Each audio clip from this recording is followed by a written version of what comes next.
Peace and love, people. So,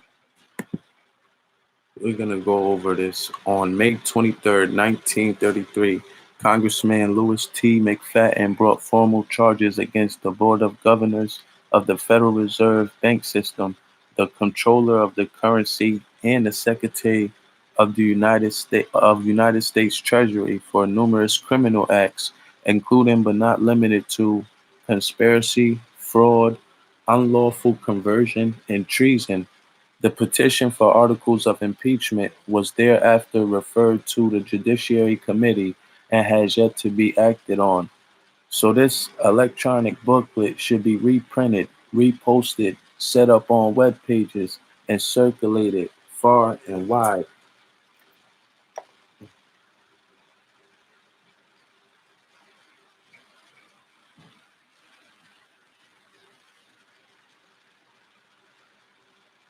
All right.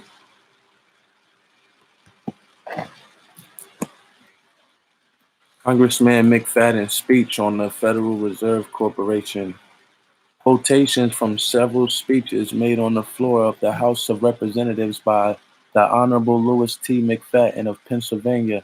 Mr. McFadden, due to his having served as chairman of the Banking and Currency Committee for more than 10 years, was the best posted man on these matters in America and was in a position to speak with authority of the vast ramifications of this gigantic private credit monopoly. As representative of a state which was among the first to declare its freedom from foreign money tyrants, it is fitting that Pennsylvania, the cradle of liberty, be again given the credit for producing a son that was not afraid to hurl defiance in the face of the money bun, whereas Mr. McFadden was elected to the high office on both the Democratic and Republican tickets.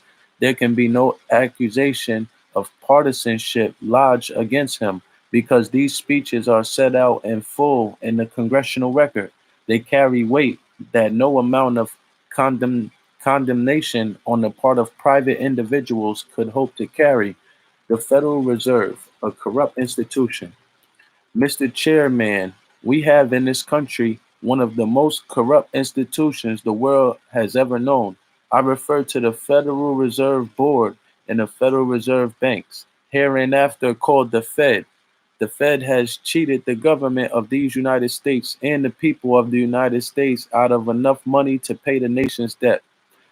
The depredations and iniquities of the Fed has cost enough money to pay the national debt several times over.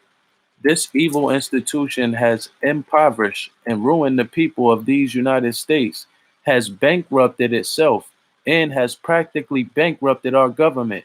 It has done this through the defects of the law under which it operates, through the maladministration of that law by the Fed, and through the corrupt practices of the moneyed vultures who control it. Some people who think that the Federal Reserve Banks, United States government institutions, they are private monopolies which prey upon the people of these United States for the benefit of themselves and their foreign customers, foreign and domestic speculators and swindlers, and rich and predatory moneylender. And that dark crew of financial pirates, there are those who would cut a man's throat to get a dollar out of his pocket. There are those who send money into states to buy votes to control our legislators. There are those who maintain international propaganda for the purpose of deceiving us into granting of new concessions, which will permit them to cover up their past misdeeds and set again in motion their gigantic train of crime. These 12 private credit monopolies were deceitfully and disloyally foisted upon this country by the bankers who came here from Europe and repaid us our hospitality by undermining our American institutions. Those bankers took money out of this country to finance Japan and the war against Russia. They created a reign of terror in Russia with our money in order to help that war along. They instigated the separate peace between Germany and Russia and thus drove a wedge between the Allies in World War. They financed Trotsky's passage from New York to Russia so that he might assist in the destruction of the Russian Empire. They fomented and instigated the Russian Revolution and placed a large fund of American dollars at Trotsky's disposal and one of their branch banks in Sweden, so that through him Russian homes might be thoroughly broken up and Russian children flung far and wide from their natural protectors. They have since begun breaking up of American homes and the dispersal of American children. Mr. Chairman, there should be no partisanship in matters concerning banking and currency affairs in this country, and I do not speak with any. In 1912, the National Monetary Association, under the chairmanship of the late Senator Nelson W. Aldrich, made a report and presented a vicious bill called the National Reserve Association Bill. This bill is usually spoken of as the Aldrich Bill. Senator Aldrich did not write the Aldrich Bill. He was the tool, if not the accomplice, of the European bankers who for nearly 12 years had been scheming to set up a central bank in this country, and who in 1912 has spent and were continuing to spend vast sums of money to accomplish their purpose. We were opposed to the Aldrich plan for a central bank. The men who ruled the Democratic Party then promised the people that if they were returned to power, there would be no central bank established here while they held the reins of government. 13 months later, that promise was broken, and the Wilson administration, under the tutelage of those sinister Wall Street figures who stood behind Colonial House, established here in our free country the worm-eaten monarchical institution of the King's Bank to control us from the top downward and from the cradle to the grave. The Federal Reserve Bank destroyed our old and characteristic way of doing business. It discriminated against our one name commercial paper, the finest in the world, and it set up the antiquated two name paper, which is the present curse of this country, Islam or peace. I'm trying to wave to you. The curse of this country.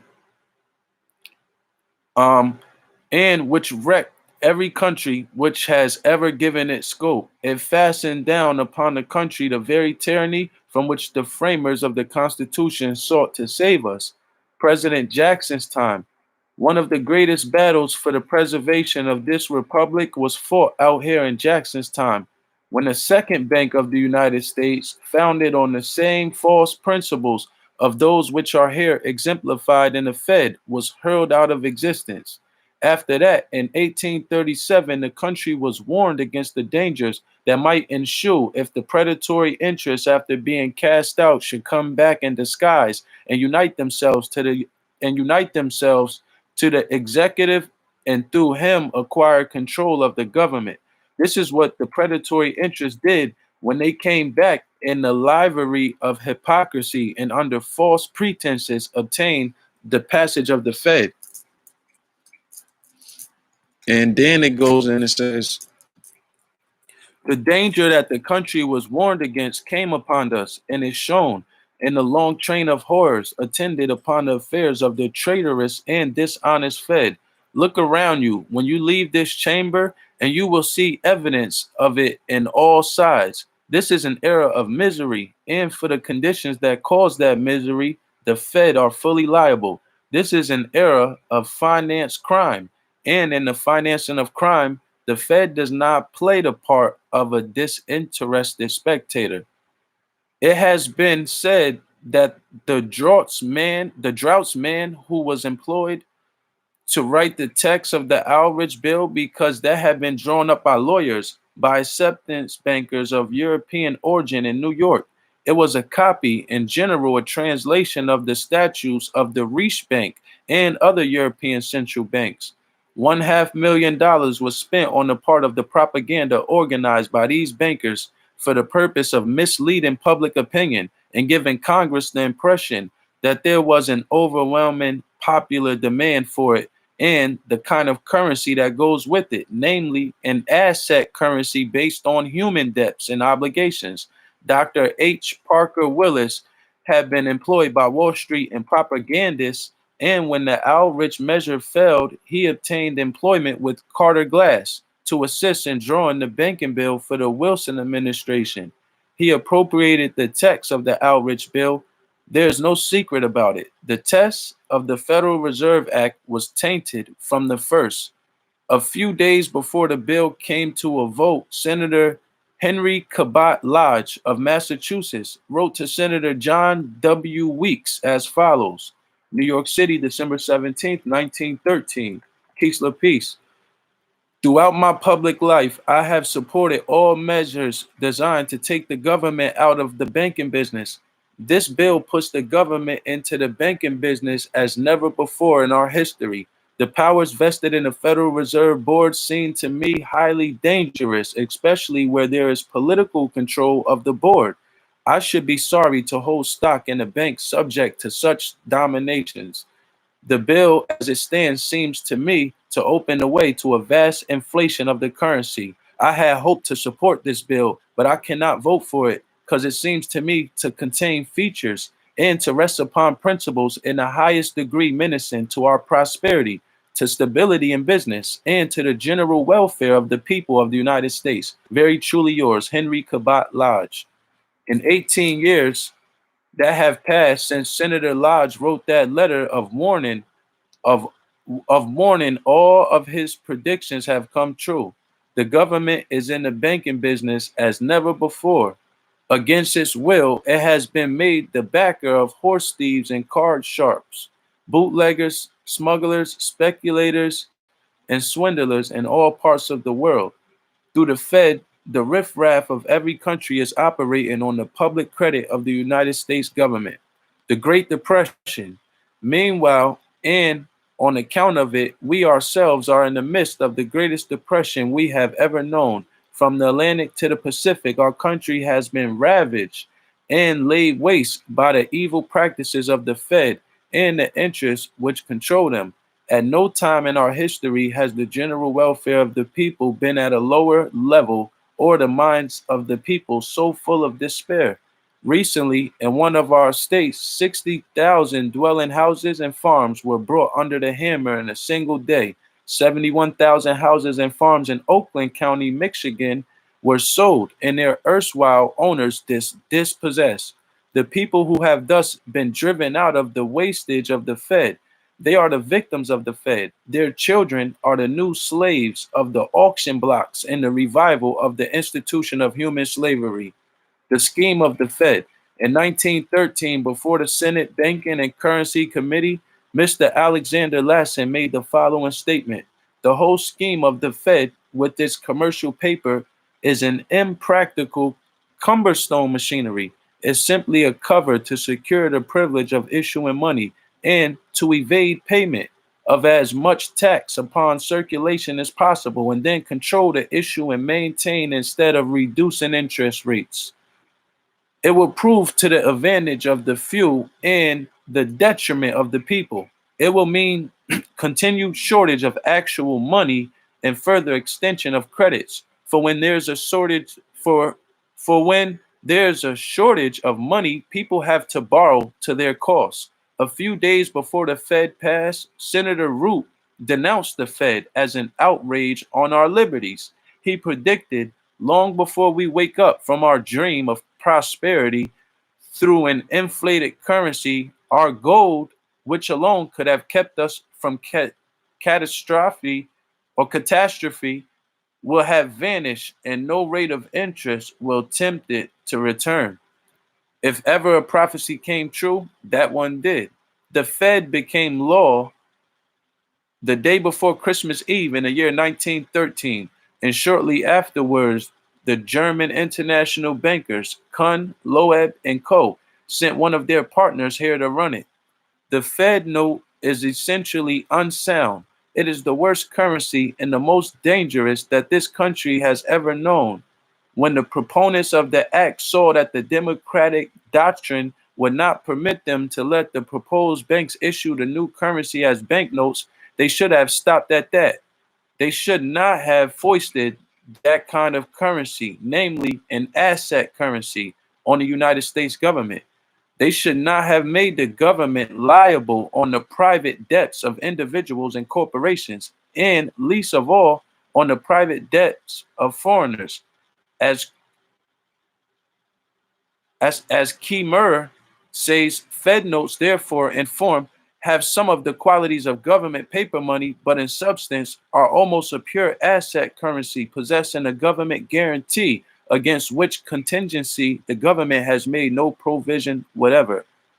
Honorable L.J. Hill, a former member of the House, said, and truly, they are obligations of the government for which the United States receive nothing, and for the payment of which at any time it assumes the responsibility, looking to the Fed to recoup itself.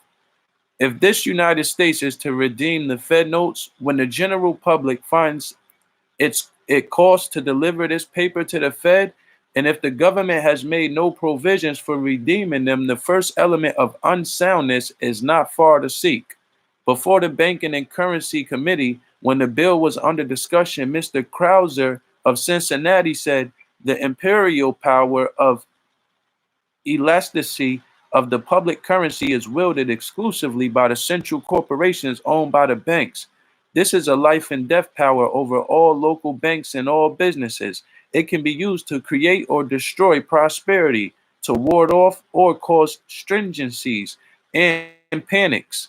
By making money artificially scarce, interest rates throughout the country can be arbitrarily raised and the bank tax on all business and cost of living increase for the profit of the banks owning these regional central banks and without the slightest benefit to the people.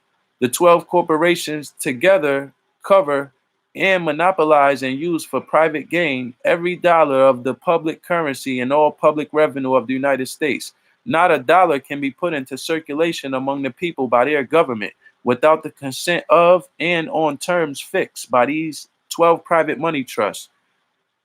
In defiance of this and all other warnings, the proponents of the Fed created the 12 private credit corporations and gave them an absolute monopoly of the currency of these United States, not of the Fed notes alone, but of all other currency. The Fed Act providing ways and means by which the gold and general currency in the hands of the American people could be obtained by the Fed in exchange for Fed notes, which are not money, but mere promises to pay.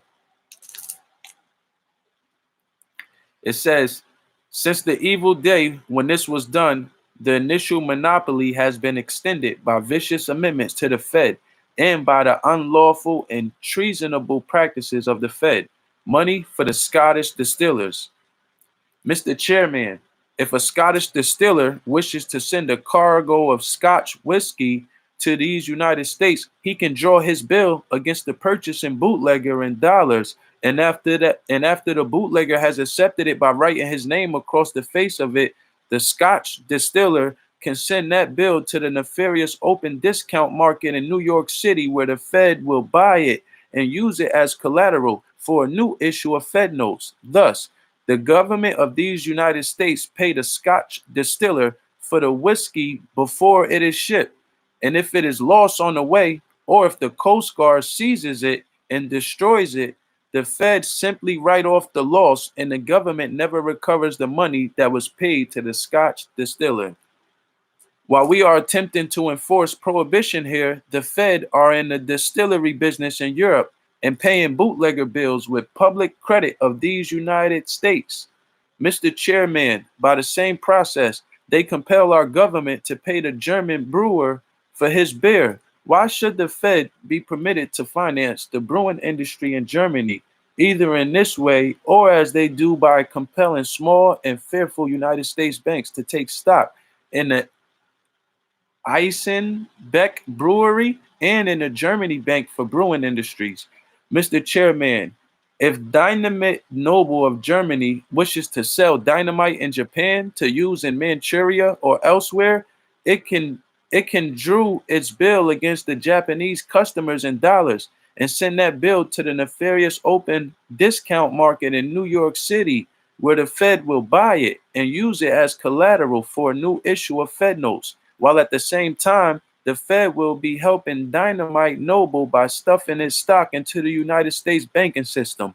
Why should we send our representatives to the disarmament conference at Geneva while the Fed is making our government pay Japanese debts to German munitions makers?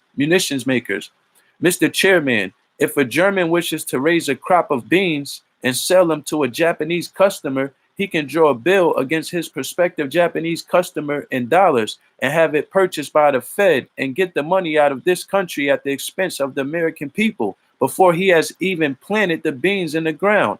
Mr. Chairman, if a German in Germany wishes to export goods to South America or any other country, he can draw his bill against his customers and send it to these United States and get the money out of this country before he ships or even manufactures the goods. Mr. Chairman, why should the currency of these United States be issued on the strength of German beer? Why should it be issued on a crop of unplanted beans to be grown in Chile for Japanese consumption? Why should these United States be compelled to issue many billions of dollars every year to pay the debts of one foreigner to another foreigner?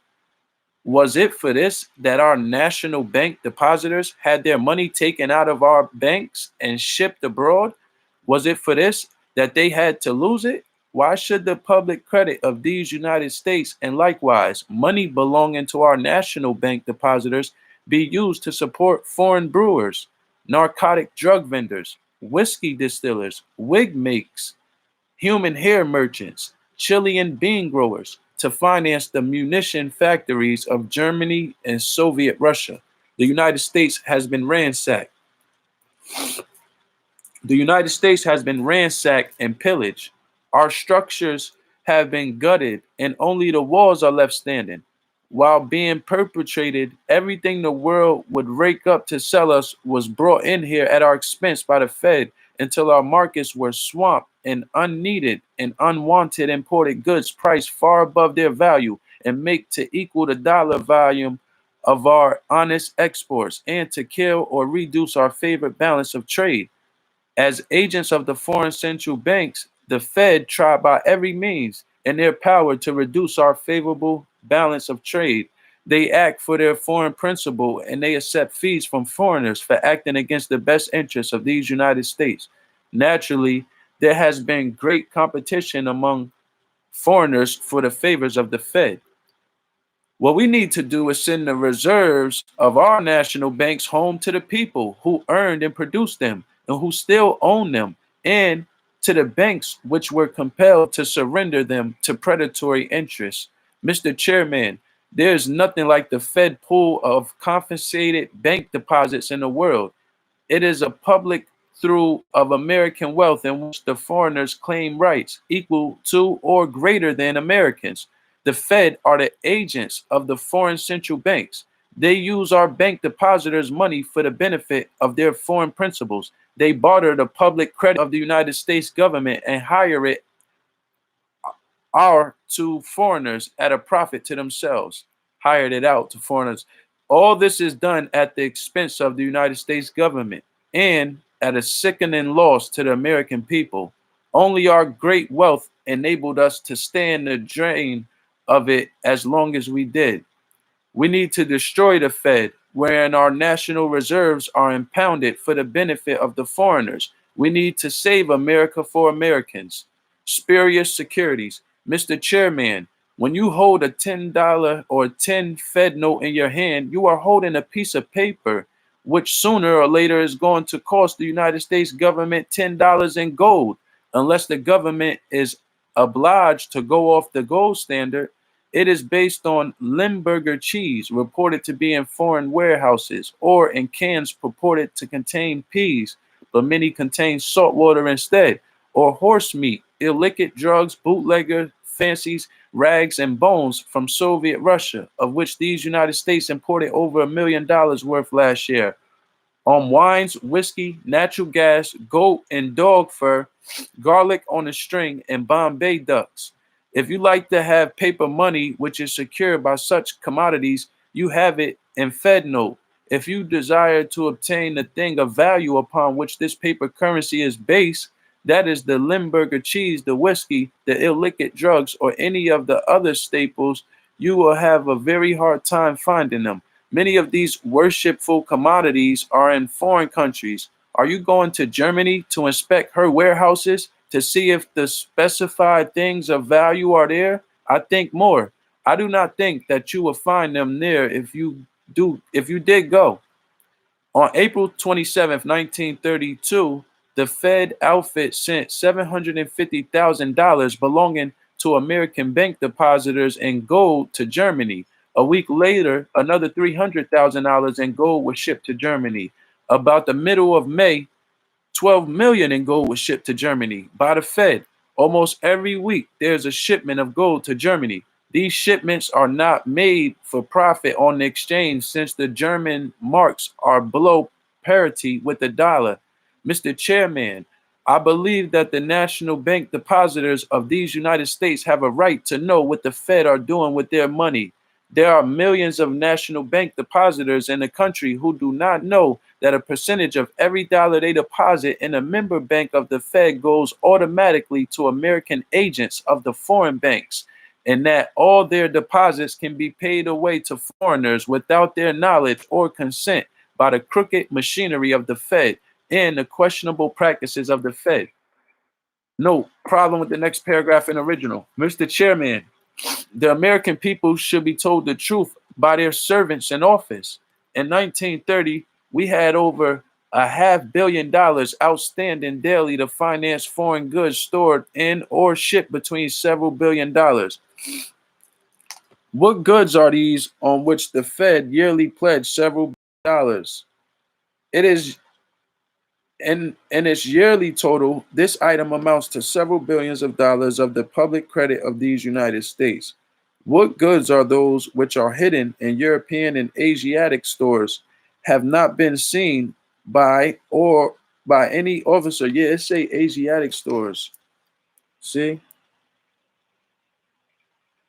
European and Asiatic stores.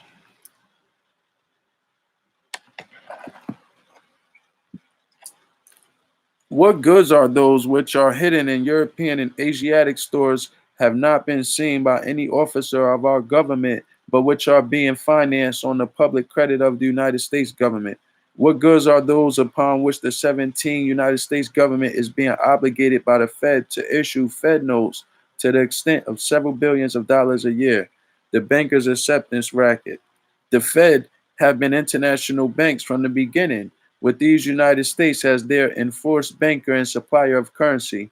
But it is nonetheless extraordinary to see that these 12 private credit monopolies, buying the debts of foreigners against foreigners in all parts of the world and asking the government of these United States for new issues of Fed notes in exchange for them. The magnitude of the acceptance racket as it has been developed by the Fed, their foreign correspondents, and the predatory European-born bankers who set up the Fed here and taught your own by and of pirates how to loot the people. I say the magnitude of this racket is estimated to be in the neighborhood of 9 trillion a year per year, or 9 billion per year. In the past 10 years, it is said to have amounted 90 trillion or 90 billion. In my opinion, it has amounted to several times that much. Coupled to this, you have, to the extent of billions of dollars, the gambling in the United States securities, which takes place in the same open discount market, a gambling on which the Fed is now spending 100 billion or 100 trillion per week. Fed notes are taken from the US government in unlimited quantities. It is strange that the burden of supplying these immense sums of money to the gambling fraternity has at last proved too heavy for the American people to endure. Would it not be a national calamity to again bind down this burden on the backs of the American people, and by means of a long rawhide whip of the credit masters compel them to enter another 17 years of slavery? They are trying to do that now. They are trying to take 100 billion or 100 trillion of the public credit of the United States every week, in addition to all their other seizures, and they are sending that money to the nefarious open market in a desperate gamble to reestablish their graft as a going concern. They are putting the United States government in debt to the extent of 1 trillion a week, and with the money they are buying our government securities for themselves and their foreign principals. Our people are disgusted with the experiences of the Fed. The Fed is not producing a loaf of bread, a yard of cloth, a bushel of corn, or a pile of cordwood by its check kitten operations in the money market. Mr. Speaker, on the 13th of January of this year, I addressed the House on the subject of the Reconstruction Finance Corporation. In the course of my remarks, I made the following statement.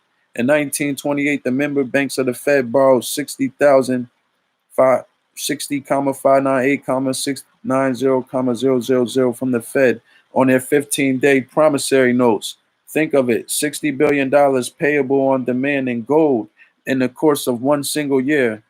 The actual amount of such obligations called for 6 times as much monetary gold as there is in the world. Such transactions represent a grant in the course of one single year of about 7 billion to every member of the Fed.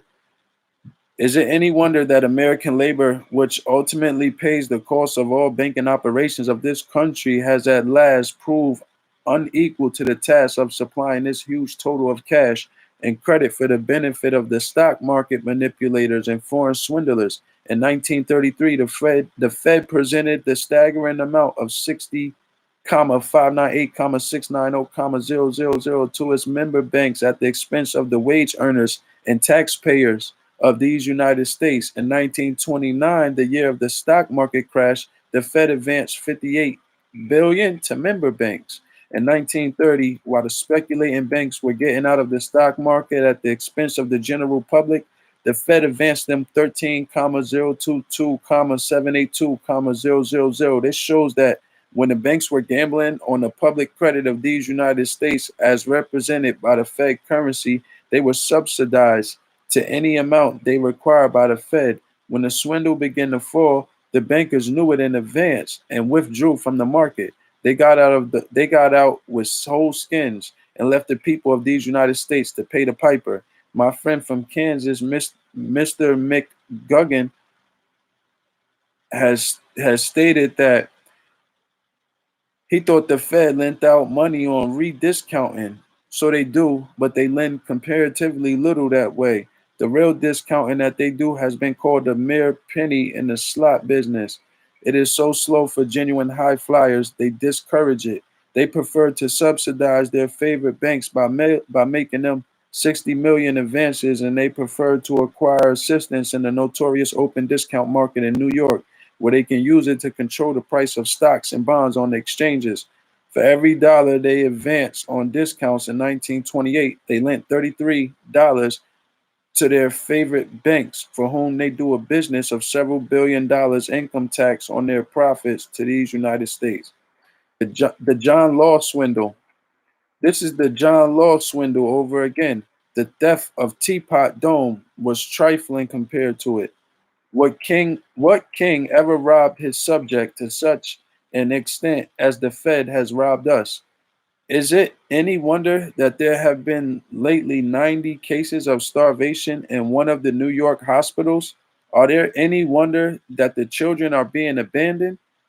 The government and the people of these United States have been swindled by swindlers deluxe, to whom the acquisition of American or a parcel of Fed notes presented no more difficulty than the drawing up of a worthless acceptance in a country not subject to the laws of these United States, by sharpers not subject to the jurisdiction of these United States, sharpers with strong banking fence on this side of the water, a fence acting as a receiver of a worthless paper coming from abroad, endorsing it and getting the currency out of the Fed for it as quickly as possible, exchanging that currency for gold, and in turn transmitting the gold to its foreign confederates.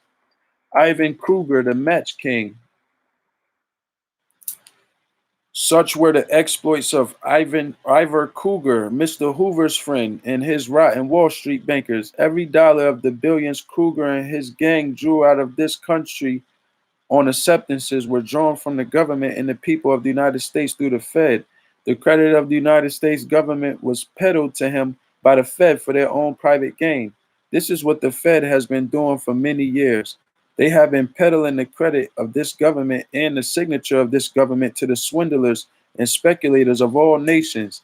This is what happens when a country forsakes its constitution and gives its sovereignty over the public currency to private interests.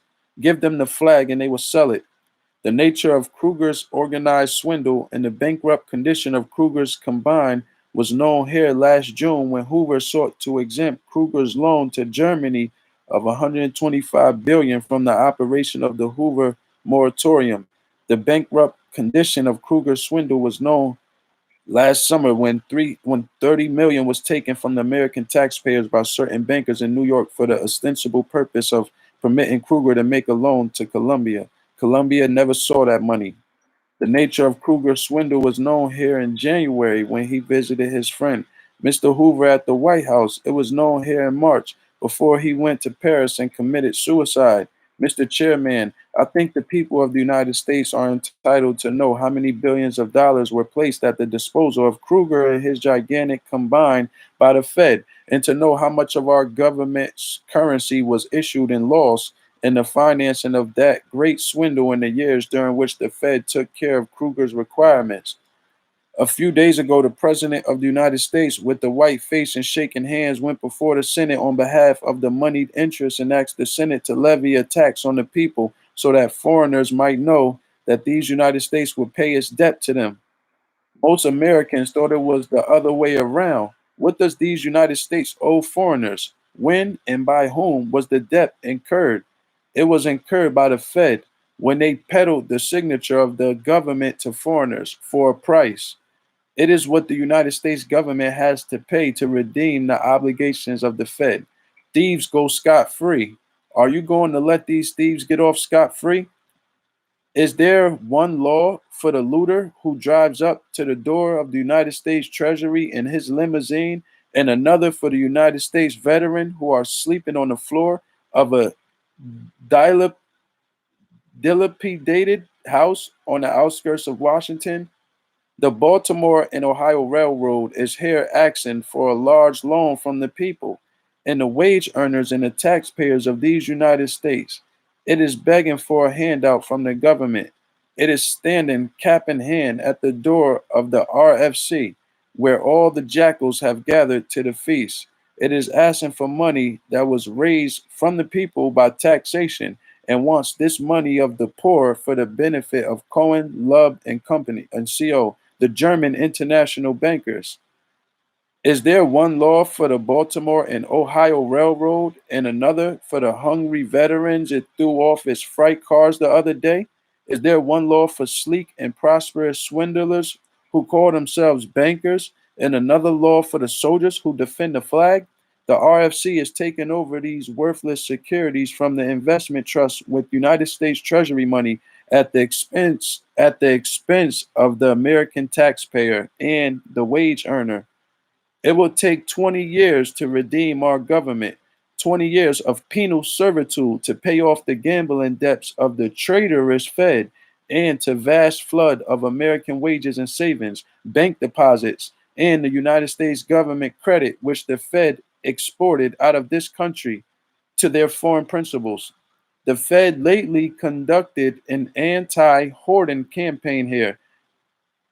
They took that extra money which they had persuaded the American people to put into the banks. They sent it to Europe along with the rest. In the last several months, they have sent 1,300,000,000,000 or 1,300,000,000,000 in gold to their foreign employers, their foreign masters.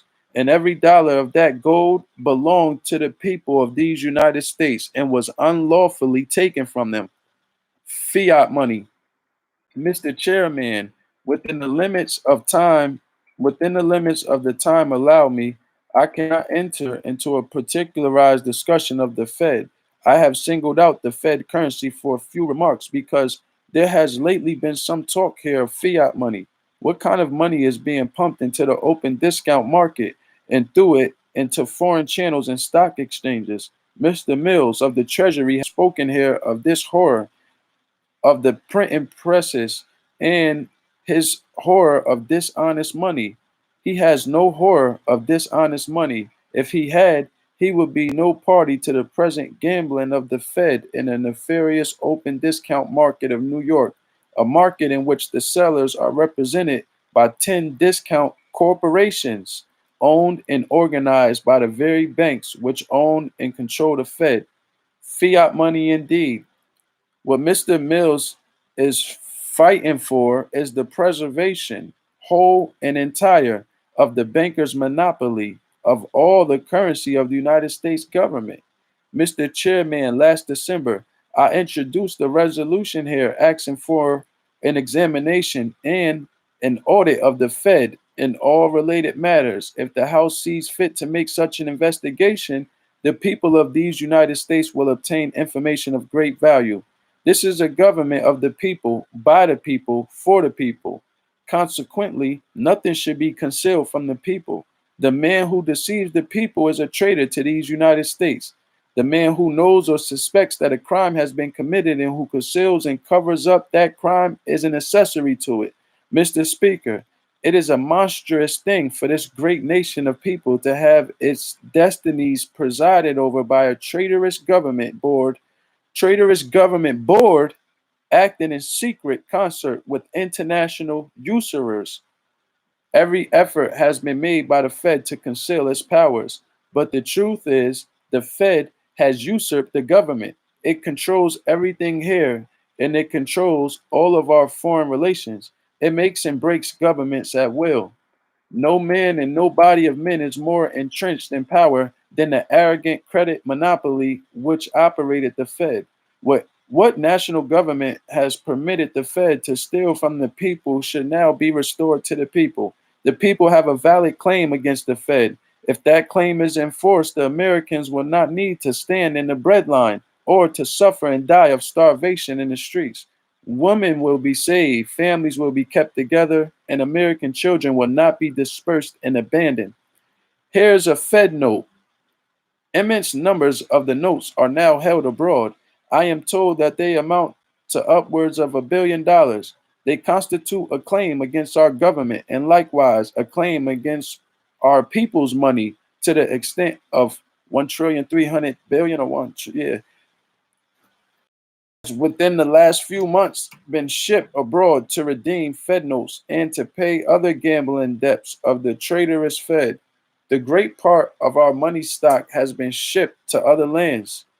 Why should we promise to pay the debts of foreigners to foreigners? Why should the Fed be permitted to finance our competitors in all parts of the world? Do you know why the tariff was raised? It was raised to shut out the flood of Fed goods pouring in here from every quarter of the globe. Cheap goods produced by cheaply paid foreign labor or on unlimited supplies of money and credit sent out of this country by the dishonest and unscrupulous Fed. The Fed are spending 100 billion a week buying government securities in the open market and are making a great bid for foreign business. They are trying to make rates so attractive that the human hair merchants and the distillers and other business entities in foreign land will come over here and hire more of the public credit of the United States government to pay the Fed outfit for getting it for them. Word enslavement plan. World enslavement plan.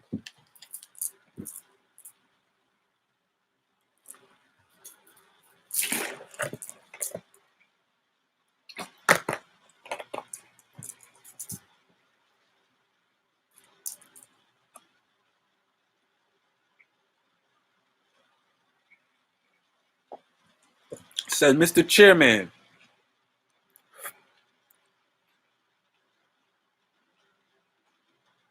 when the Fed was passed, the people of these United States did not perceive that a world system was being set up here, which would make the savings of the American school teacher available to a narcotic drug vendor in Acapulco.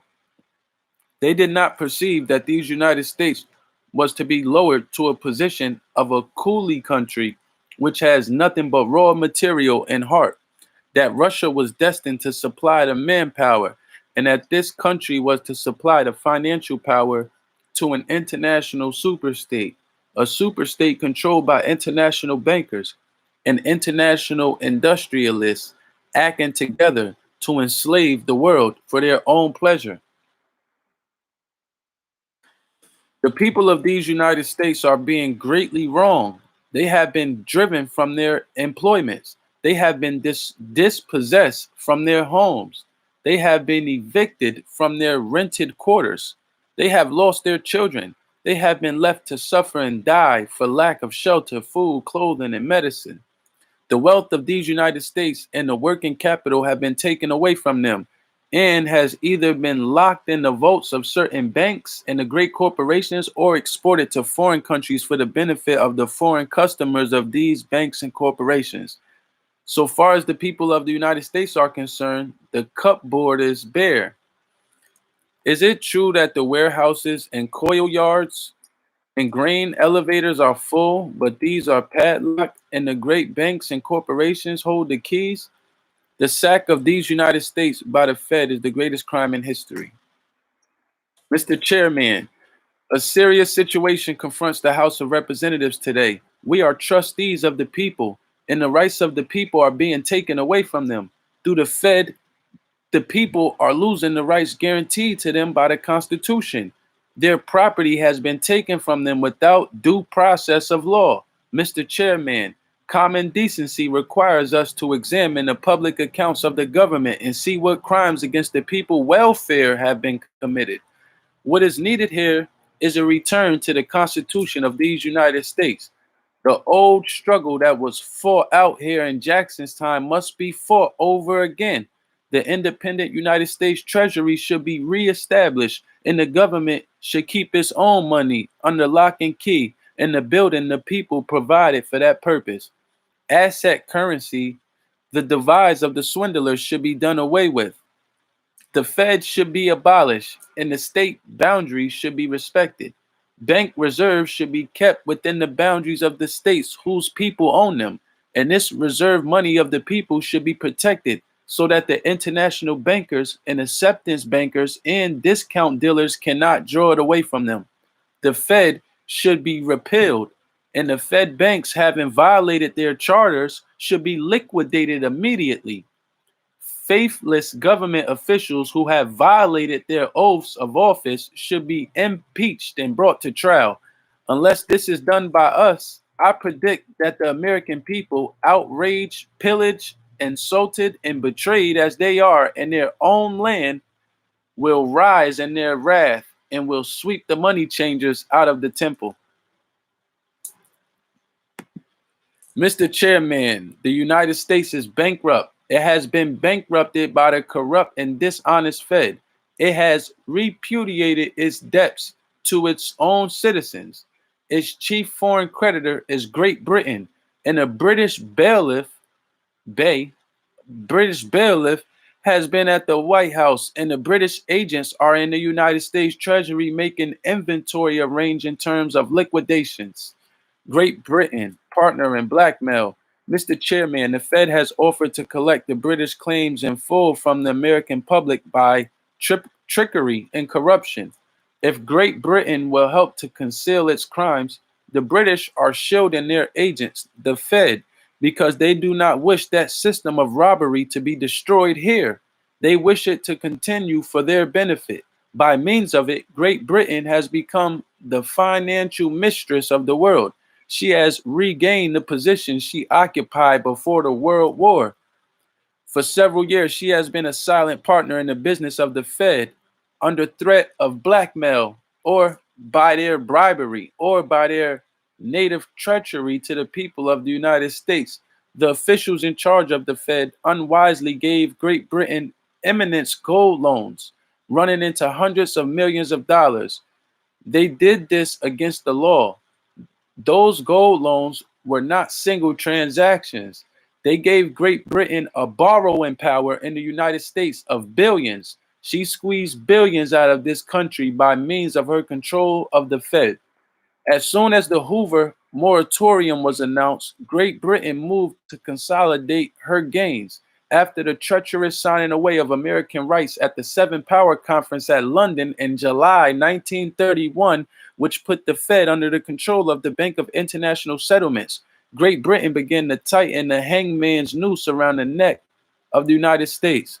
She abandoned the gold standard and embarked on a campaign of buying up the claims of foreigners against the Fed in all parts of the world. She has now sent her bailiff, Ramsey MacDonald, here to get her war debt to this country canceled.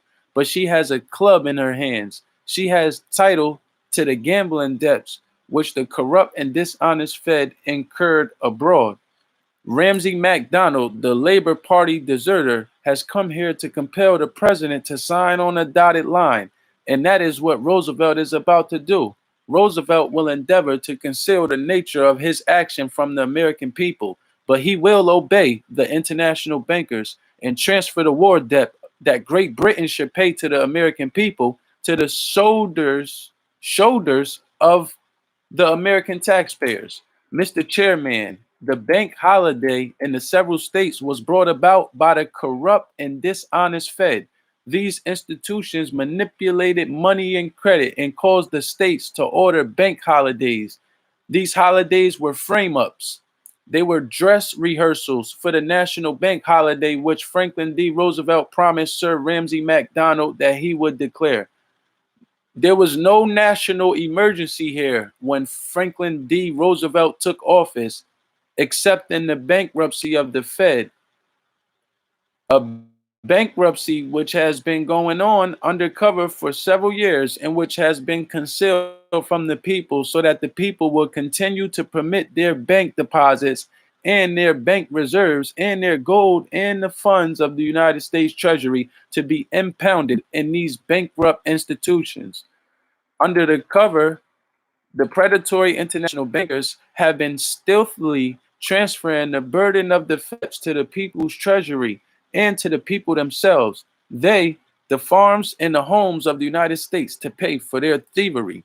That is the only national emergency that there has been here since the Depression began.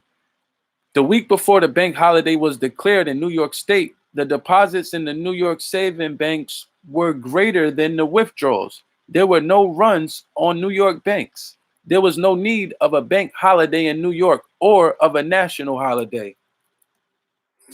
Roosevelt and the international bankers. Roosevelt did what the international bankers ordered him to do.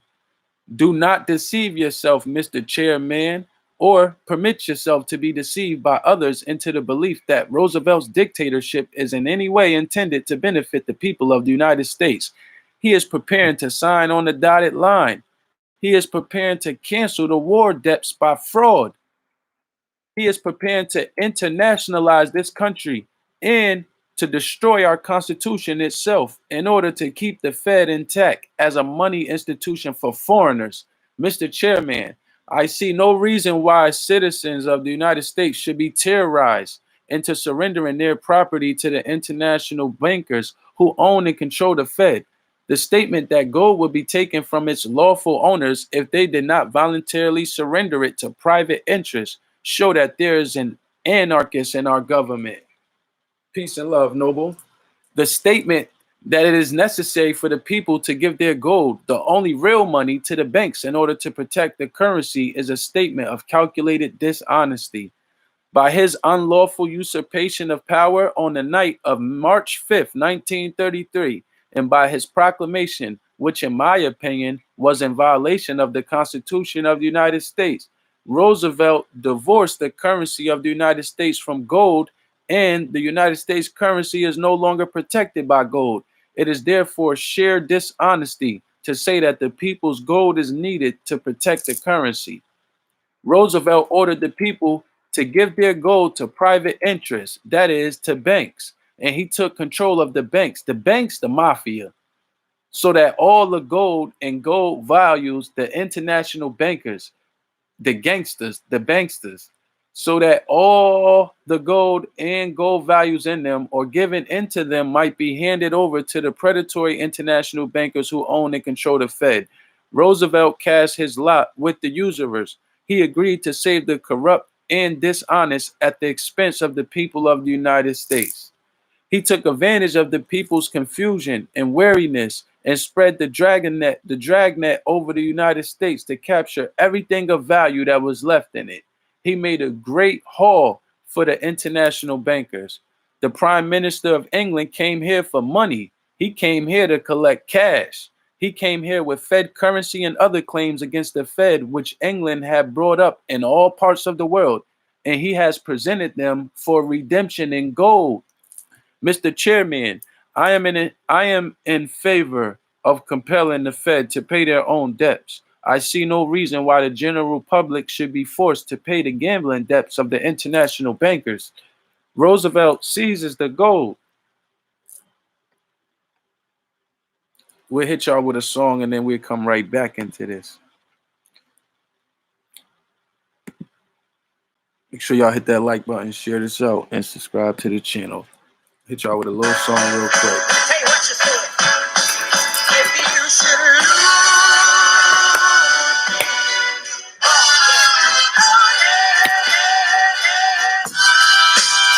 The Sufi mystic, keep pure from the hype Moorish tradition. Perpendicular position, no longer in that rummy state. They lied to us, said we got shipped from miles away. But the old back heads look just like me. The flow a gift like Patrick, St. Maurice. That's charitable, these lands inheritable. Reversion of a state inevitable. So stop these street, I'm on a plane out of your reach, and I ain't talking Delta seats. All metaphysics with a well-blended civics. We colleagues, not lieutenants. This guy is jealous like Musa Ben said. Drew Ali revelation, new Moors is here. Displaying the art, Khalifa society, matriarch.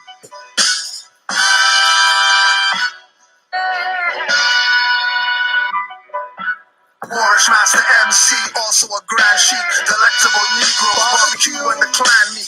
See me in my fairs, won't mistake me for black man. Or call it might assume I'm a Masonic brother. Brown chronic lover, either roll or edible supper. Vibrate at a high rate, turn to a dimension jumper. Hit the soul plane, quick build with the profit. Get back to the earth plane, dismissed on the docket. Magistrate lane and vomit, janitor bring the condom. No bond paid, temple gets a deposit. Sketch not composite, left no witness, left blue on the witness. Get altitude sickness, so high on your head. Whenever I spit this, I'm the type to forget, so you get no forgiveness. Business is strictly like Eric and Parrish. Moreno is my status if you're speaking in Spanish. Ma'am or manish when I draw from the chalice.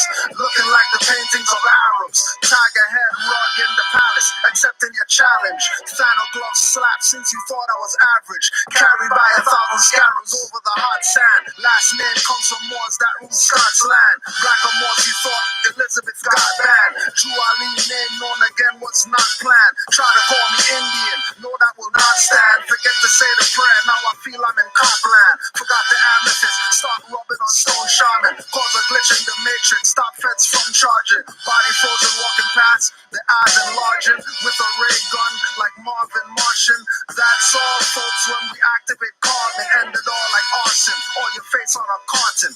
I'm a Moorish American man, national. 360 degrees is added to my arsenal. Like a carpenter, got me building temples, but mentally. Noble Jew, I lead the measure and stick your activities. I came here to predatory, change the negativity. Precisely, my purpose is to uplift humanity. So why you mad at me? Cause you know I'm on more. 2,000 years with the prophet like I been here before. Go ahead and diss the prophet cause you're so immature.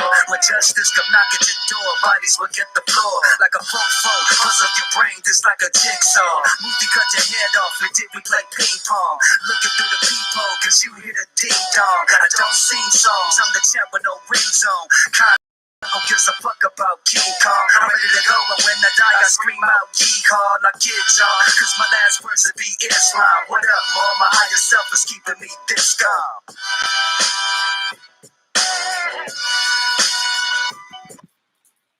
Get y'all one more song. Play one more for y'all.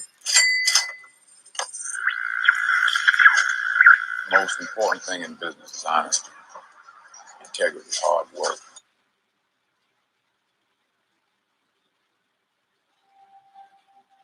Yeah. All praise due to Allah, and honest to the last prophet in these days and times. That's true Ali, that's true Ali. That's true Ali, that's true Ali. That's true Ali, that's true Ali. That's true Ali, that's true Ali. That's true Ali, that's true Ali. That's true, Ali. That's true, Ali.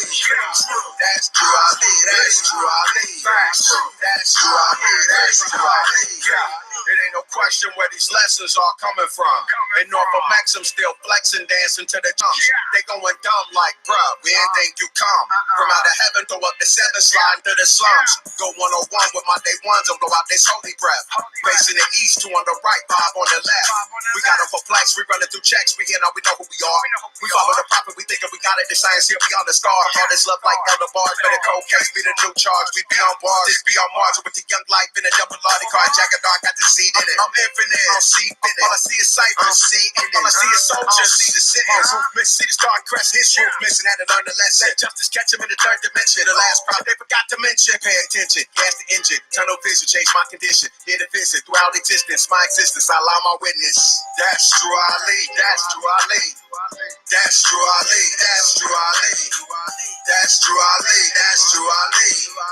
That's true, Ali. That's true, Ali. Ali, that's true, Ali. That's true, Ali. That's true, Ali. That's true, Ali. That's true, Ali. That's true, Ali. That's true, Ali.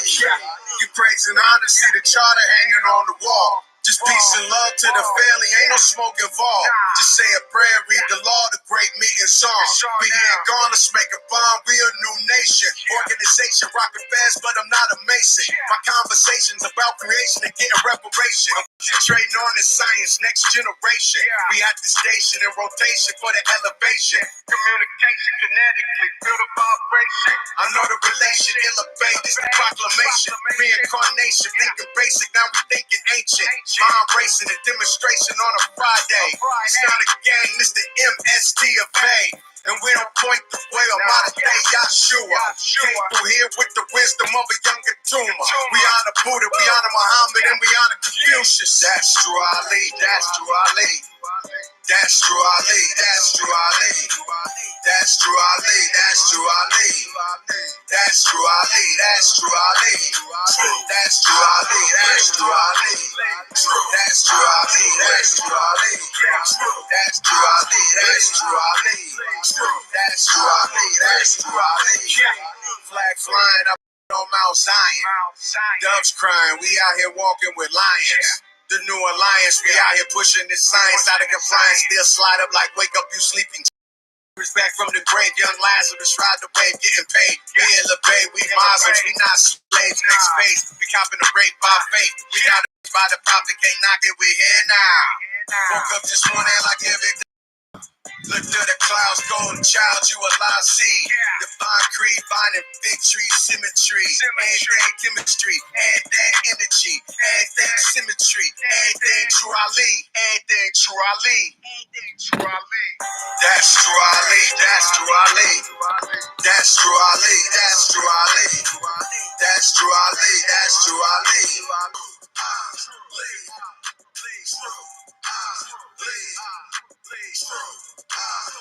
Being that this video is gonna be long, right? I'm gonna hit y'all with one more song. Let me see what I got.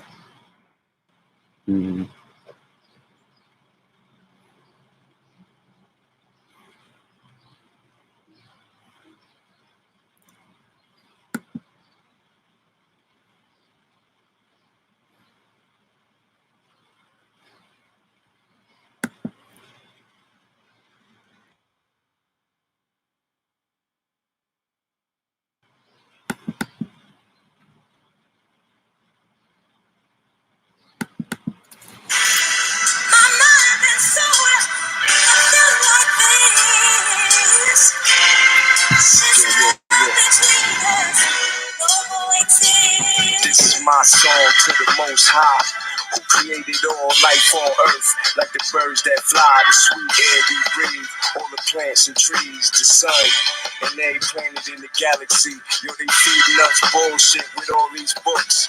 We didn't ask to be here. We got took, enslaved and killed. We was raped and hung. We was lied to and forced to build America, robbed of our technology and knowledge of self. The black man is the original man of this earth. We can live under the sun. It give us strength. The white man gets sunburned and cancer of the skin. I got a lot of white friends. I'm not a racist. I acknowledge the Most High. I'm not an atheist. I just see through the bullshit and speak my mind. They terrified of my words, so they censor my rhymes. Good Lord, I'm crying out to you. Have mercy on the slave master's souls. They did us dirty. They don't give a fuck about their own poor white trash. Just imagine how they feel about my black ass. Fuck Christopher Columbus. The Indians was here first, and fuck the Vatican. The pyramids is older. Shut off the nose and the lips of our statues. Mad it was black faces staring back at you. We even built pyramids on Mars. They won't tell us about that, cause then we realize who we are. When I wrote Pearly Gates, they said I hated God, so I wrote this song for the creator, the all. My world is empty without you, baby. My world is empty without you, baby. My world is empty without you, baby. My world is empty without you, baby. Yeah. This is my song for the Almighty. The first and the last, your bloodline is alive and healthy. These people don't scare us. They call us niggas so much we wear it. It's like a reminder. Don't forget it's no forgiving the evils. They got the whole world possessed under the spell of the mighty green dollar bill. Got us running around, shooting people up, beating people up, sticking people up, selling people drugs, genocide, suicide, homicide, murder. These are the things that we see being brought up in cartoons, movies, and history books. We go outside and it's the real gun smoke. Little niggas in the hood got carbine burners, 52 shot banana clips. Little devil kids getting locked up for life and do it on purpose. We fearless and numb to the pain and the hurting. Lord, my world is empty without you, baby. My world is empty without you, baby. My world is empty without All right. Get back into this.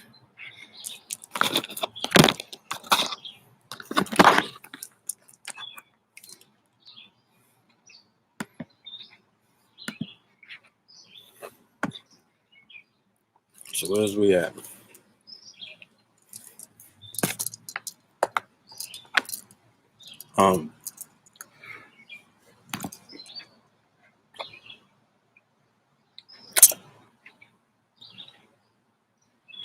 By his action in choosing the banks of the in closing, by his action, by his action in closing the banks of the United States, Roosevelt seized the gold value of 40 billions or more of bank deposits in the United States banks. Those deposits were deposits of gold values. By his actions, he has rendered them payable to the depositors in paper only, if payable at all. And the paper money he proposes to pay out to bank depositors and to the people generally in lieu of their hard-earned gold values in itself is being based on nothing into which the people can convert it. The said paper money is of negligible value altogether.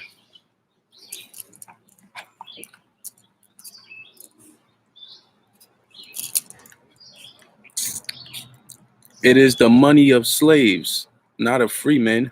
If the people of the United States permit it to be imposed upon them at the will of their credit masters, the next step in their downward progress will be their acceptance of orders on company stores for what they eat and wear. You mean like a face mask? Their case will be similar to that of starving coal miners. They too will be paid with orders on company stores for food and clothing, both of indifferent quality, and be forced to live in company-owned houses from which they may be evicted at the drop of a hat. More of them will be forced into conscript labor camps under supervision. At the noon of the 4th of March, 1933, FDR, with his hand on the Bible, took an oath to preserve, protect, and defend the Constitution of the U.S. At midnight on the 5th of March, 1933, he confiscated the property of the American citizens.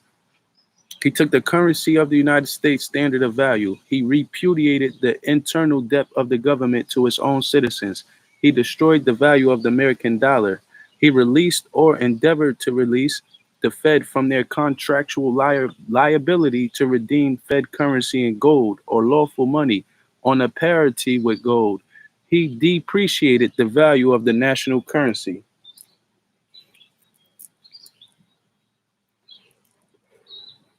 The people of the U.S.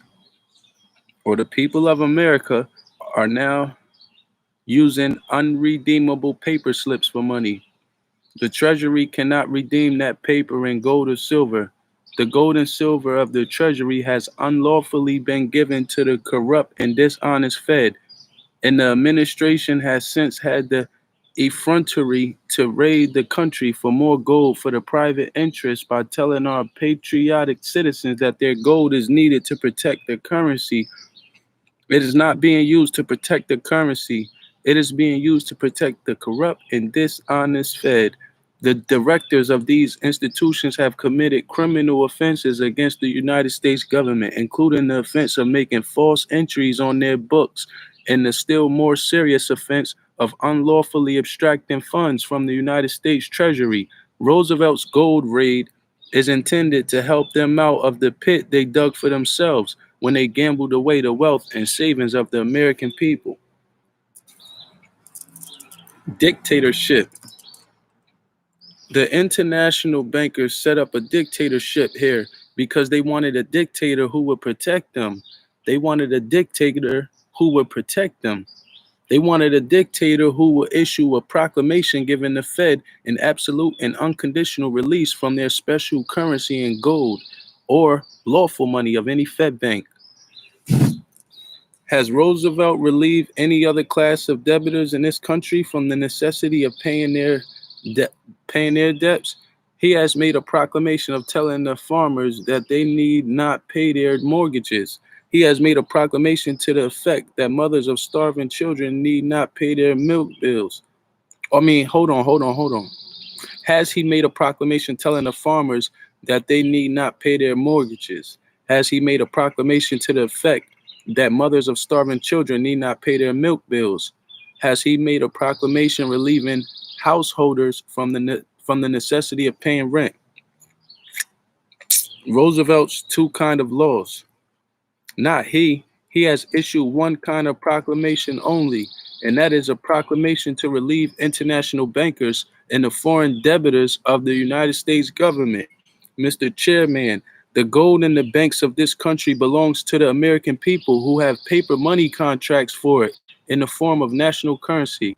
If the Fed cannot keep their contracts with United States citizens to redeem their paper money in gold or lawful money, then the Fed must be taken over by the United States government and their officers must be put on trial. There must be a day of reckoning. If the Fed have looted the Treasury so that the Treasury cannot redeem the United States currency for which it is liable in gold, then the Fed must be driven out of the Treasury. Mr. Chairman, a gold certificate is a warehouse receipt for gold in the Treasury, and the man who has a gold certificate is the actual owner of a corresponding amount of gold stacked in the Treasury subject to his order. Now comes Roosevelt, who seeks to render the money of the United States worthless by unlawfully declaring that it may no longer be converted into gold at the will of the holder. Roosevelt's next haul for the international bankers was the reduction in the pay of all federal employees.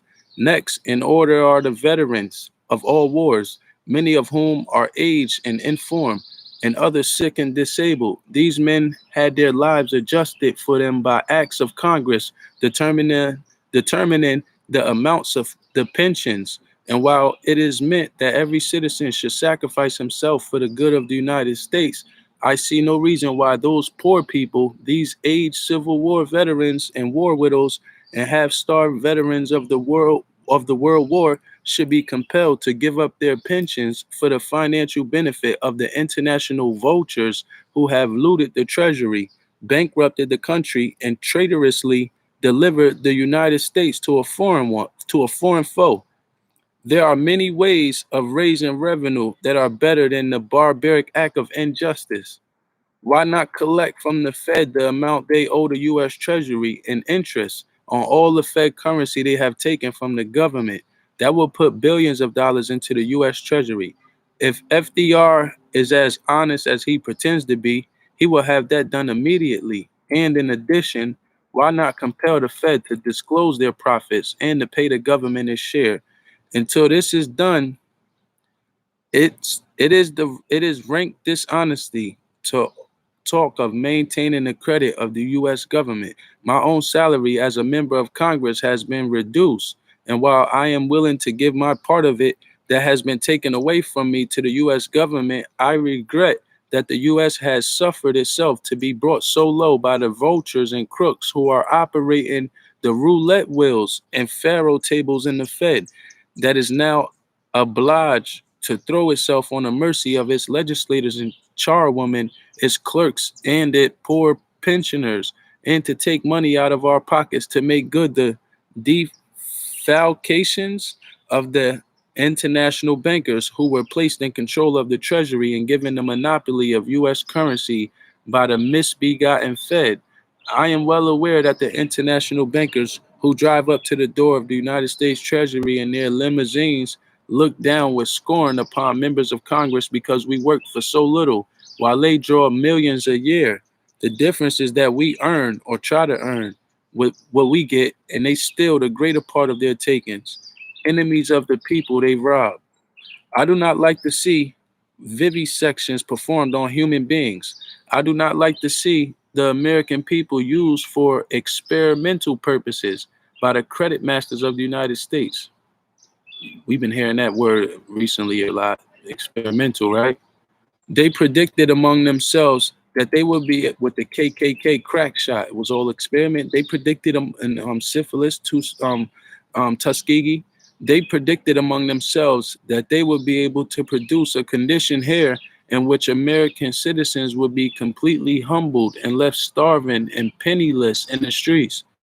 The fact that they made that assertion while they were fomenting their conspiracy against the United States, that they like to see a human being, especially an American, stumbling from hunger when he walks, something should be done about it. They say 5-cent meals or something, but FDR will not permit the House of Representatives to investigate the condition of the Fed. FDR will not do that. He has certain international bankers to serve.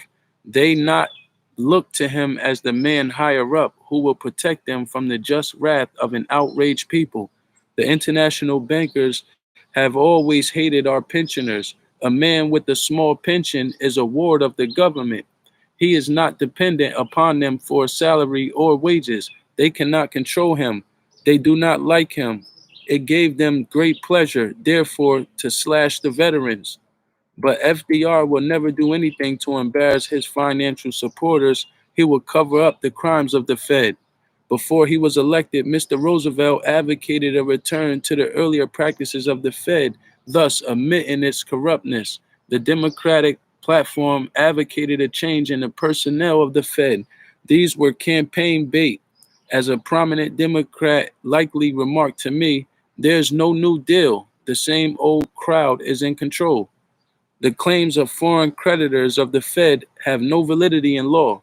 The foreign creditors were the receivers and the willing receivers of stolen goods. They have received through their banking fences immense amounts of currency, and that currency was unlawfully taken from the United States Treasury by the Fed. England discovered the irregularities of the Fed quite early in its operations, and through fear, apparently the Fed have for years suffered themselves to be blackmailed and dragooning England to share in the business of the Fed. The Fed have unlawfully taken many millions of dollars of the public credit of the United States and have given it to foreign sellers on the security of debt paper of foreign buyers in purely foreign transactions. And when the foreign buyers refused to meet their obligations and the Fed saw no honest way of getting the stolen goods back into their possession, they decided by control of the executive to make the American people pay their losses. Conspiracy of war debts. They likewise entered into conspiracy to deprive the people of the U.S. of their title to the war debts, and not being able to do that in the way they intended, They are now engaged in an effort to debase the American dollar so that foreign governments will have their debts to this country cut in two. And then, by means of other vicious, underhanded arrangements, they propose to remit the remainder. So far as the U.S. is concerned, the gambling counters have no legal standing. The U.S. Treasury cannot be compelled to make good the gambling ventures of the corrupt and dishonest Fed. Still, less should be less. Still, less should be less should the bank deposits of the U.S. be used for that purpose. Still, less should the national currency have been made irredeemable in gold, so that the gold which was massed and stored to redeem the currency for American citizens may be used to pay the gambling debts of the Fed for England's benefit. The American people should have their gold in their own possession, where it cannot be held under secret agreement for any foreign control bank or World Bank or foreign nation. Our own citizens have the prior claim to it. The paper money men have in their possession deserves redemption far more than U.S. currency and credit, which was stolen from the U.S. Treasury and bootlegged abroad. Why should the foreigners be made preferred creditors of the bankrupt U.S.? Why should the U.S. be treated as bankrupt at all? This government has immense sums due it from the Fed. The directors of these institutions are men of great wealth. Why should the guilty escape the consequences of their misdeeds? Why should the people of these U.S. surrender the value of their gold bank deposits to pay off the gambling debts of these bankers?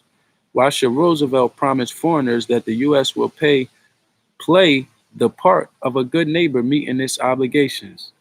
Let the Fed meet their own obligations. Every member of the Fed should be compelled to disgorge, and every acceptance banker and every discount corporation which has made illegal profits by means of public credit unlawfully bootlegged out of the U.S. Treasury and hired out by the crooks and vultures of the Fed should be compelled to disgorge. Federal Reserve pays no taxes. Gambling debts due to foreign receivers of stolen goods should not be paid by sacrificing our title to our war debts. The assets of the U.S. Treasury, which belong to all the people of the U.S., and which it is our duty to preserve, inviolate in the people's treasury. The U.S. Treasury cannot be made liable for them. The Fed currency must be redeemed by the Fed banks, or else these Fed banks must be liquidated. We know from assertions made here by the Honorable John N. Garner, Vice President of the U.S., that there is a condition in the United States such would cause American citizens, if they knew what it was, to lose all confidence in their government. That is a condition that Roosevelt will not have investigated. He has brought with him from Wall Street James Warburg, the son of Paul M. Warburg, Mr. Warburg, alien-born, and the son of an alien who did not become naturalized here until 7 years after this Warburg's birth, is a son of a former partner of Cohen, Loeb, and Co., a grandson of another partner, a nephew of a former partner, and a nephew of a present partner. He holds no office in our government, but I am told that he is in daily attendance at the Treasury and that he has private quarters there. In other words, Mr. Chairman, Cohn, Loeb, and Company now has control and occupy the U.S. Treasury, preferred treatment for foreigners. The text of the executive order, which seems to place an embargo on shipments of gold, permits the Secretary of the Treasury, a former director of the corrupt, to issue licenses at his discretion for the export of gold coin or bullion earmarked or held in trust for a recognized foreign government or foreign central bank for international settlement. Now, Mr. Chairman, if gold held in trust for those foreign institutions may be sent to them, I see no reason why gold held in trust for Americans, as evidenced by their gold certificates and other currency issued by the U.S. government, should not be paid to them. I think that American citizens should be entitled to treatment at least as good as that which the person is extending to foreign governments, foreign central banks, and the Bank of International Settlements. I think a veteran of the World War with the $20 gold certificate is at least as much entitled to receive his own gold for it as any international banker in the city of New York or London. By the terms of this executive order, gold may be exported if it is actually required for the fulfillment of any contract entered into prior to this date of this order by an applicant who, in obedience to the executive order of April 5th, 1933, has delivered gold coin, gold bullion, or gold certificates. This means that gold may be exported to pay the obligations abroad of the Fed, which were incurred prior to the date of the order, namely April 20th, 1933. If a European bank should send $100 billion in Fed currency to a bank in this country for redemption, that bank could easily ship gold to Europe in exchange for that currency. Such Fed currency would represent contracts entered into prior to the date of the order. If the Bank of International Settlements or any other foreign bank holding any of the present gambling debt paper of the Fed should draw a draft for the settlement of such obligation, gold will be shopped to them because the debt contract would have been entered into prior to the date of order. Crimes and criminals. Mr. Speaker, I rise to a question of constitutional privilege, whereas I charge Eugene Mayer, Roy A. Young, Edmund Platt, Eugene B. Black, Adolph Casper Miller, Charles S. Hamlin, George R. James, Andrew W. Mellon, um, um, you see members of the Federal Reserve Board, and you see all of the names. Y'all can see them. I'm not going to name all of these people. Federal Reserve agents, jointly and severally, with violations of the Constitution and laws of the United States. And whereas I charge them with having taken funds from the U.S. Treasury, which were not appropriated by the Congress of the United States, and I charge them with having unlawfully taken over 80 billion from the U.S. government in the year 1928. The said unlawful taking consisting of the unlawful creation of claims against the U.S. Treasury to the extent of over 80 billion in the year 1928. And I charged them, 80, 000, 000, 000. And I charged them with similar thefts committed in 1929, 1930, 1931, 1932, and 1933, and in the years previous to 1928, amounting to billions of dollars. And whereas I charged them jointly and severally with having unlawfully created claims against the U.S. Treasury by unlawfully placing U.S. government credit in specific amounts to the credit of foreign governments and foreign central banks of issue, private interests in commercial and private banks of the U.S. and foreign countries and branches of foreign banks doing business in the U.S. to the extent of billions of dollars, and with having made unlawful contracts in the name of the U.S. government and the U.S. Treasury, and with having made false entries on books of account. And whereas I charged them jointly and severally with having taken Fed notes from the U.S. Treasury and with having put Fed notes into circulation without obeying the mandatory provision of the Fed Act, which requires the Fed board to fix an interest rate on all issues of Fed notes supplied to Fed banks. The interest resulting therefrom to be paid by the Fed banks to the government of the U.S. for the use of the Fed notes. And I charge them of having defrauded the U.S. government and the people of the U.S. of billions of dollars by the commission of this crime. And whereas I charge them jointly and severally with having purchased U.S. government securities with U.S. government credit unlawfully taken, and with having sold the said U.S. government securities back to the people of the U.S. for gold or gold values, and with having again purchased U.S. government securities with U.S. government credit unlawfully taken, and with having again sold the said U.S. government security for gold or gold values. And I charge them with having defrauded the U.S. government and the people of the U.S. by this rotary process. And whereas I charged them jointly and severally with having unlawfully negotiated U.S. government securities upon which the government liability was extinguished as collateral security for Fed notes, and with having substituted such securities for gold, which was being held as collateral security for Fed notes, and with having by the process defrauded the U.S. government and the people of the U.S. And I charge them with the theft of all the gold and currency they obtained by this process.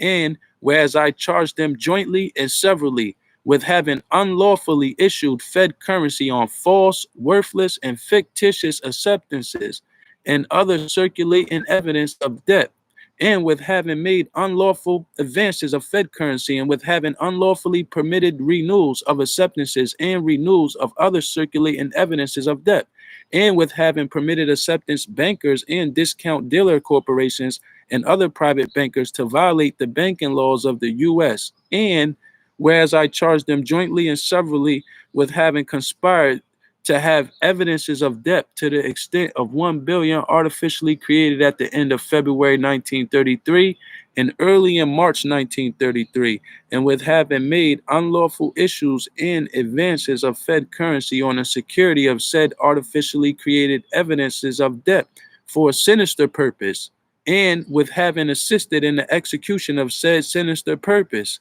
and whereas I charged them jointly and severally with having brought about the repudiation of the currency obligations of the Fed banks to the people of the U.S., and with having conspired to obtain a release for the Fed board and the Fed banks from their contractual liability to redeem all Fed currency in gold or lawful money at the Fed bank, and with having defrauded the holders of Fed currency, and with having conspired to have the debts and losses of the Fed board and the Fed banks unlawfully transferred to the government and the people of the U.S. And whereas I charged them jointly and severally with having unlawfully substituted Fed currency and other irredeemable paper currency for gold in the hands of the people after the decision to repudiate the Fed currency and the national currency was made known to them, and with thus having obtained money under false pretenses, and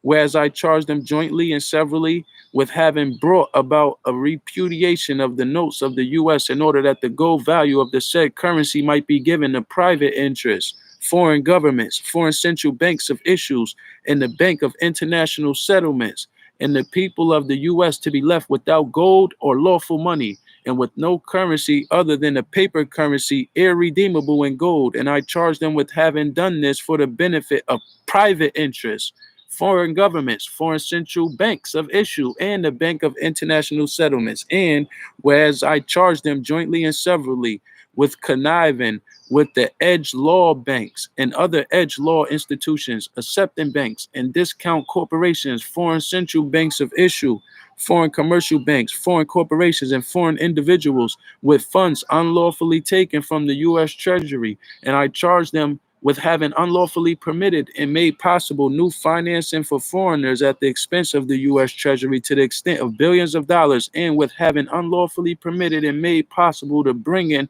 into the United States of eminent qualities of foreign securities created in foreign countries for export to the U.S., and with having unlawfully permitted the said foreign securities to be imported into the U.S. instead of gold, which was lawfully due to the U.S. on trade balances and otherwise, and with having lawfully permitted and facilitated the sale of the said foreign securities in the U.S. And whereas I charged them jointly and severally with having unlawfully exported U.S. coins and currency for a sinister purpose, and with having deprived the people of the U.S. of their lawful medium of exchange. And I charged them with having arbitrarily and unlawfully reduced the amount of money and currency in circulation in the U.S. to the lowest rate per capita in the history of the government, so that the great mass of the people have been left without a sufficient medium of exchange. And I charged them with concealment and evasion and refusing to make known the amount of U.S. money and coins and paper currency exported and the amount remaining in the U.S., as a result of which refusal the Congress of the U.S. is unable to ascertain where the U.S. coins and issues of currency are at the present time, and what amount of U.S. currency is now held abroad. And whereas I charged them jointly and severally with having arbitrarily and unlawfully raised and lowered the rates of money, and with having arbitrarily increased and diminished the volume of currency in circulation for the benefit of private interests at the expense of the government and the people of the U.S., and with having unlawfully manipulated money rates, wages, salaries, and property values, both real and personal, in the U.S., by unlawful operations in the open discount market, and by resell, and repurchase agreements unsanctioned by law, and whereas I charge them jointly and severally with having brought about the decline in prices on the New York Stock Exchange and other exchanges in October 1929 by unlawful manipulation of money rates and the volume of U.S. money and currency in circulation, by theft of funds from the U.S. Treasury, by gambling and acceptances in U.S. government securities, by service rendered to foreign and domestic speculators and politicians, and by unlawful sale of U.S. gold reserves abroad. And whereas the unconstitutional inflation law embedded in the so-called Farm Relief Act, by which the Fed banks are given permission to buy U.S. government securities to the extent of $3 billion and to draw forth currency from the people's treasury to the extent of $3 billion is likely to result in connivance on the part of said accused with others in the purchase by the Fed of the U.S. government securities to the extent of $3 billion with U.S. government's own credit unlawfully taken, it being obvious that the Fed do not intend to pay anything of value to the U.S. government for the said U.S. government securities, no provision for payment in gold or lawful money apparent in the so-called Farm Relief Bill, and the U.S. government will thus be placed in a position of conferring a gift of $3 billion in the U.S. government securities on the Fed to enable them to pay more on their bad debts to foreign governments, foreign central banks of issue, private interests, and private and commercial banks, both foreign and domestic, and the Bank of International Settlements. And whereas the U.S. government will thus go into debt to the extent of $3 billion and will then have an additional claim of $3 billion in currency unlawfully created against it. And whereas no private interest should be permitted to buy U.S. government securities with the government's own credit unlawfully taken, and whereas currency should not be issued for the benefit of said private interests or any interest on U.S. government securities so acquired, and whereas it has been publicly stated and not denied that the Inflation Amendment of the Farm Relief Act is the matter of benefit which was secured by Ramsay MacDonald, the Prime Minister of Great Britain, upon the occasion of his latest visit to the U.S. Treasury. And whereas there is grave danger that the accused will employ the provision creating U.S. government securities to the extent of $3 billion and $3 million in currency to be issuable thereupon for the benefit of themselves and their foreign principals, that they will convert the currency so obtained to the usage of Great Britain by secret arrangements with the Bank of England, of which they are the agents, and for which they maintain an account and perform services at the expense of the U.S. Treasury, and that they will likewise confer benefits upon the Bank of International Settlements, for which they maintain an account and perform services at the expense of the U.S. Treasury. And whereas I charge them jointly and severally with having concealed the insolvency of the Fed and with having failed to report the insolvency of the Fed to the Congress and with having conspired to have the said insolvent institutions continue in operation, and with having permitted the said insolvent institutions to receive U.S. government funds and other deposits, and with having permitted them to exercise control over the gold reserves of the U.S., and with having permitted them to transfer upward of $100 billion of their debts and losses to the general public and the government of the U.S., and with having permitted foreign debts of the Fed to be paid with the property, the savings, the wages, and the salaries of the people of the U.S., and with the farms and the homes of the American people. And whereas I charge them with forcing the bad debts of the Fed upon the general public covertly and dishonestly, and with taking the general wealth and savings of the people of the U.S. under false pretenses to pay the debts of the Fed to foreigners. And whereas I charge them jointly and severally with violations of the Fed Act and other laws, with maladministration of the evasions of the Fed law and other laws, and with having unlawfully failed to report violations of law on the part of the Fed banks, which, if known, would have caused the Fed banks to lose their charters. And whereas I charge them jointly and severally with failure to protect and maintain the gold reserves and the gold stock and gold coinage of the U.S., and with having sold the gold reserves of the U.S. to foreign governments, foreign central banks of issue, foreign commercial and private banks, and other foreign institutions and individuals at a profit to themselves, And I charged them with having sold gold reserves of the U.S. so that between 1924 and 1928, the U.S. gained no gold on net account, but suffered a decline in its percentage of central gold reserves from the 45.9% in 1924 to 37.5% in 1928, notwithstanding the fact that the U.S. had a favorable balance of trade throughout that period. And whereas I charged them jointly and severally with having conspired to concentrate U.S. government securities and thus the national debt of the U.S. in the hands of foreigners and international moneylenders, and with having conspired to transfer the foreigners and international moneylenders title to and control of financial resources of the U.S. And whereas I charged them jointly and severally with having fictitiously paid installments on the national debt with government credit unlawfully taken, and whereas I charged them jointly and severally with the loss of the U.S. government funds entrusted to their care, and whereas I charged them jointly and severally with having destroyed independent banks in the U.S., and with having thereby caused losses amounting to billions of dollars to the said banks and to the general public of the U.S., and whereas I charged them jointly and severally with the failure to furnish true reports of the business operations and the true conditions of the Fed to the Congress and the people, and having furnished false and misleading reports to the Congress of the U.S. And whereas I charged them jointly and severally with having published false and misleading propaganda intended to deceive the American people and to cause the U.S. to lose its independence. And whereas I charged them jointly and severally with unlawfully allowing Great Britain to share in the profits of the Fed at the expense of the government and the people of the U.S. And whereas I charged them jointly and severally with having entered into secret agreements and illegal transactions with Montague Norman, governor of the Bank of England. And whereas I charged them jointly and severally with swindling the U.S. Treasury and the people of the U.S. and pretending to have received payment from Great Britain of the amount due on the British war debt to the U.S. in December 1932.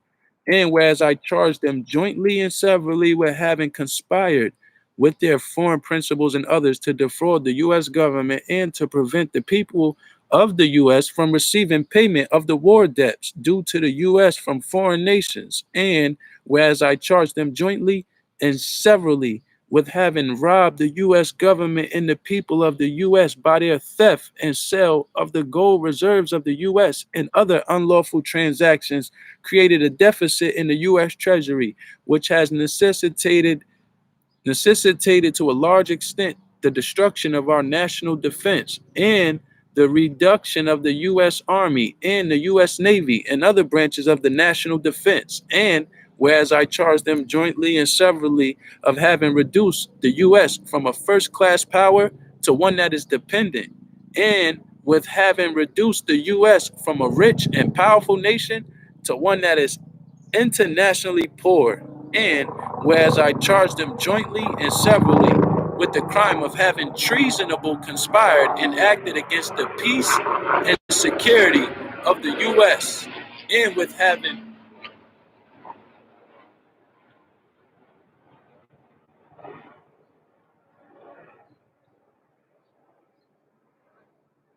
whereas I charged them jointly and severally with the crime of having treasonable conspired and acted against the peace and security of the U.S., and with having treasonable conspired to destroy constitutional government in the U.S. Resolved that the Committee on the Judiciary is authorized and directed as a whole or by subcommittee to investigate the official conduct of the Fed agents to determine whether, in the opinion of the said committee, they have been guilty of any high crime or misdemeanor, which in the contemplation the Constitution requires the interposition of the constitutional powers of the House. Such committee shall report its finding to the House, together with such resolution or resolutions of impeachment or other recommendations as it deems proper. For the purpose of this resolution, the committee is authorized to sit and act during the present Congress at such times and places in the District of Columbia or elsewhere, whether or not the House is sitting, has recessed, or has adjourned. To hold such clerical, stenographic, and other assistance to require of such witnesses and the production of such books, papers, and documents, to take such testimony, to have such printing and binding done, and to make such expenditures as it deems necessary. After some discussion and upon the motion of Mr. Burns, the resolution in charge was referred to the Committee on the Judiciary. Attacks on McFadden's life reported. Commenting on former Congressman Louis T. McFadden's heart failure sudden death on October 3rd, 1936, after a dose of intentional flu. Pelly's Weekly of October 14th said, now that this sterling American patriot has made the passing, it can be revealed that not long after his public utterance against the encroaching powers of Judah, it became known among his intimates that he had suffered 2 attacks against his life. The first attack came in the form of 2 revolver shots fired at him from ambush as he was alighting from a cab in front of one of the Capitol hotels. Fortunately, both shots missed him, the bullets burying themselves in the structure of the cab. He became violently ill after partaking of food at a political banquet at Washington. His life was only saved from what was subsequently announced as a poisoning by the presence of a physician friend at the banquet, who at once procured a stomach pump and subjected the congressman to emergency treatment. President Andrew Jackson stated in reference to the bankers at the state of his administration, "You are a den of vipers and thieves. I intend to rout you out, and by the eternal God, I will rout you out." And that's that, y'all. Great document for study.